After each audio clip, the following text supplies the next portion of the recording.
Welcome to Debunk Islam in 5 minutes, answering Muslim objections to Christianity and the Bible in just 5 minutes. Dalam seri menjawab pertanyaan Muslim dalam 5 menit, kita masih sampai pada seri Trinitas bagian yang kedua. Tuhan Kristen itu 1 apa 3 ya? Kemudian 1 ditambah 1 ditambah 1, apakah sama dengan 1? Sofiatul dari Al-Hayat Indonesia akan menjawab pertanyaan ini. 1 ditambah 1 ditambah 1, jawabannya selalu sama dengan 3, teman-teman.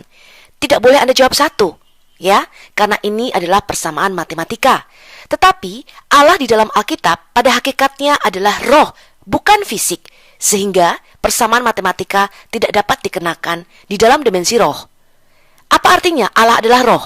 Artinya Allah itu tidak terlihat, tidak berbentuk, tidak bisa dihitung, ditambah, dibagi, ditimbang, diukur dengan persamaan matematika. Allah bukan bersifat fisik yang bisa dihitung, melainkan bersifat metafisika. Karena itu teman-teman, hanya ada 2 Tuhan di dalam dunia. Yang pertama adalah Tuhan yang sejati dan benar, yang menciptakan manusia dan alam semesta. Ini adalah Ulangan 4 ayat 32-40, di mana tidak satu pun Allah yang pernah didengar suaranya, sama seperti Allahnya Israel. Yang kedua, yaitu Tuhan yang diciptakan oleh manusia, hasil perenungan di bawah pohon kurma. Inilah yang disebut dengan agama. Jadi Allah yang benar dan Allah yang sejati yang menciptakan manusia dan alam semesta haruslah Allah yang bisa menyatakan atau mewahyukan siapa dirinya.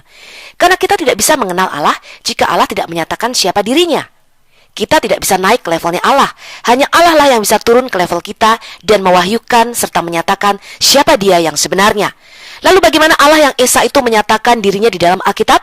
Allah yang Esa menyatakan bahwa dialah Allah Abraham, Allah Ishak, dan Allah Yakub. Di dalam perjanjian lama, Allah menyatakan dirinya dalam rupa Bapa, Firman, dan Roh. Sedangkan di dalam perjanjian baru, lebih jelas lagi, Allah yang Esa itu menyatakan dirinya dalam Bapa, Anak, dan Roh Kudus. Jadi jelas ya, orang Kristen hanya menyembah Allah yang satu dan satu-satunya, the one and only true God. Allah yang Esa ini menyatakan dirinya bahwa di dalam dia terdapat firman yang kekal dan roh yang kekal. Dan oleh firman Tuhan ini, maka seluruh alam semesta ini diciptakan melalui nafas dari mulutnya atau roh Allah itu sendiri.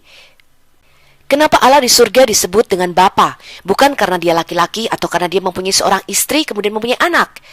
Kata Bapa ini berasal dari kata af atau ab atau aba. Artinya sumber yang mengadakan atau melahirkan segala sesuatu. Hampir semua agama di dunia menyebut Allah yang di surga dengan sebutan Bapa dalam bentuk maskulin.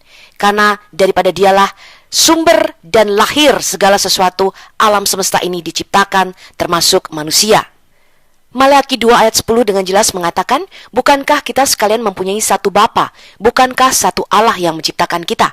Di dalam perjanjian baru 1 Korintus 8 ayat 6, Rasul Paulus menulis, namun bagi kita hanya ada satu Allah saja, yaitu Bapa yang daripadanya berasal segala sesuatu. Lalu siapa itu Logos atau Sang Firman?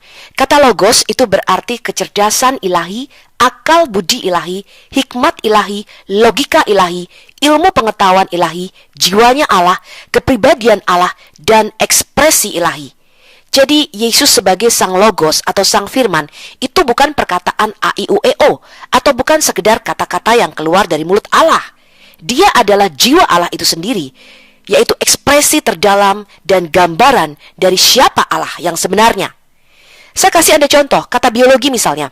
Terdiri dari kata bios dan logos, yang artinya pengetahuan tentang alam, bukan sekedar kata-kata.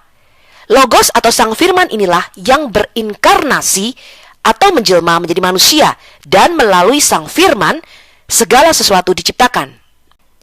Di dalam Yohanes 1 ayat 1-3 dikatakan dengan jelas, pada mulanya adalah firman, firman itu ada di dalam diri Allah, dan firman itu ilahi.